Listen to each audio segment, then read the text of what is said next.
Okay, so our topic for today is all about the nature of roots of quadratic equation. The nature of roots of quadratic equation. So that is our topic for today. The nature of roots of quadratic equation. So before we proceed, bago tayo pumunta dyan, balikan muna natin yung formula ni quadratic formula. So ang quadratic formula ay x is equal to negative b plus minus the square root of b squared minus 4 times a times c all over 2a. So yan po yung ating quadratic formula. So sabi dito, the expression under the radical sign. So ito yung expression under the radical sign, which is b squared minus 4ac. So si expression b squared minus 4ac, yan yung under the radical sign. Siya yung tinatawag nating discriminant.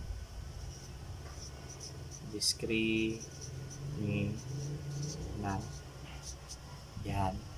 Yan yung kailangan natin mamaya para malaman natin kung anong nature of roots yung quadratic equation natin.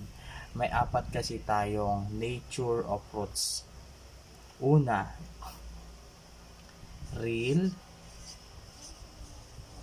rational,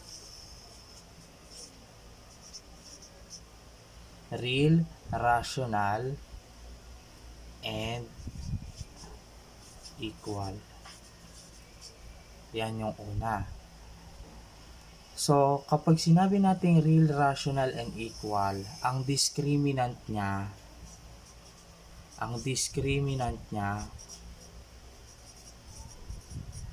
ay 0 lang. So, kapag ang discriminant na lumabas ay 0, ibig sabihin, ang kanyang nature of roots ay real, rational, and equal. Second nature of roots tayo. Real, rational, and unequal. Pag sinabi naman natin real, rational, and unequal, ang discriminant niya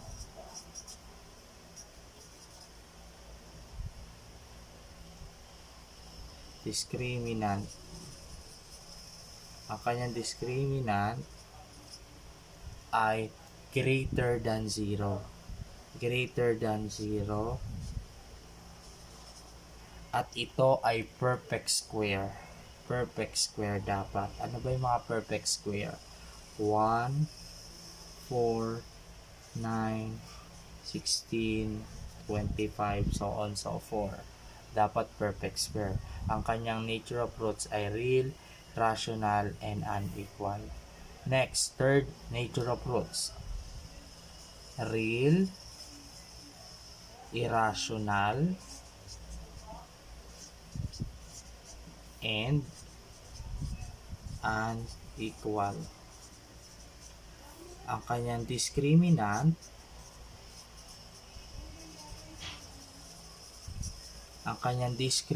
dapat ay greater than 0. Pag greater than 0, dapat ito ay hindi perfect square. Ano ba yung mga hindi perfect square? 2, 3, 5, 6, 7, so on, so forth. So, yan po yun. Kapag greater than 0 at hindi perfect square ang iyong discriminant, ang kanyang nature of roots ay real, irrational, and unequal. Next, nature of root. No real root. Pag sinabi nating no real root, ang kanyang discriminant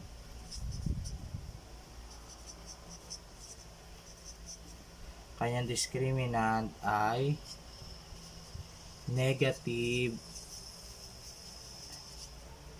numbers or less than 0. Negative 1, negative 2, negative 3, negative 4, so on so forth. So yan yung apat na nature of roots. So ito yung tinatawag nating nature of roots of quadratic equation. Okay, magbibigay ako ng halimbawa ng discriminant. Halimbawa, binigay kong discriminant ay 7. Ano ang kanyang roots or nature of roots? Ang nature of roots ay real, irrational, unequal. Paano pag binigay kong roots discriminant ay 0? Ang kanyang nature of roots ay real, rational, equal. Paano kapag binigay kong discriminant ay negative 20? Ang kanyang nature of roots ay no real root. No real root. Paano kapag binigay ko ay 64? Ang kanyang nature of roots ay real, rational, and equal. Bigay tayo example. Okay, so magbibigay po tayo ng example about nature of the roots using the discriminant. Number 1 example. Example number 1. Given x squared plus 2x plus 1 is equal to 0. So, ang una natin gagawin, kuhanin natin ang value ni A, which is 1, value ni B, 2, value ni C, 1. Then, we will use the expression B squared minus 4AC or the discriminant. B squared minus 4 times A times C. Substitute the value of A, B, and C to the expression. So, anong value ni B? Which is 2 squared minus 4 times A, which is 1. Tapos, yung C ay 1. So, 2 times 2 is 4. Negative 4 times 1, negative 4. Negative 4 times 1. Kumbaga, ganyan po yan. Negative 4. So, 4 minus 4, 0. So, kapag 0 ang ating discriminant, ang ating nature of roots ay real, rational, and equal. Gets po ba? Okay, next, number 2. Example number 2. X squared plus 4x plus 6 is equal to 0. So, kunin yung value ni A, which is 1. Value ni B, 4. Value ni C is 6. Tapos, yung expression na B squared minus 4AC. Si B ay 4 squared minus 4 times A, which is 1, times C, positive 6. 4 times 4 is 16 minus negative 4 times 1, negative 4. Negative 4 times 6, 24 negative. 16 minus 24, that is equal to negative 8. So, kapag negative 8 po yan, dapat ang magiging nature of roots natin, no real root. Okay na po ba? Okay, next, number 3 example. X squared plus 5x plus 4 is equal to 0. Get the value of A, which is 1. Value of B, 5. Value of C is 4. Discriminant expression natin, B squared minus 4 times A times C. Substitute, 5 squared minus 4 times 1 times 4. 5 times 5, 25. Negative 4 times 1, negative 4. Negative 4 times positive 4, negative 16. 25 minus 16 is 9. So, kapag greater than 0 at perfect square po siya, ang kanyang nature of roots ay real, rational, and equal. Okay, next one. Example number 4 tayo. X squared plus 2x minus 1 is equal to 0. Value ni A ay 1, value ni B ay 2, value ni C ay negative 1.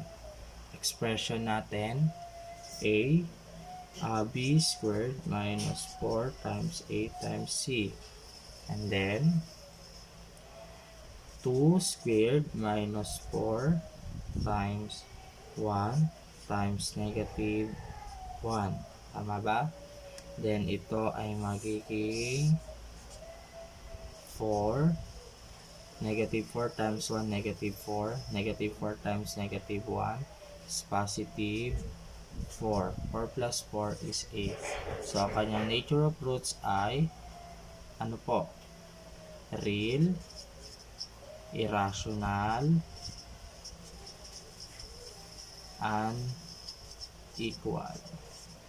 So, yan po yung nature of roots of quadratic equation.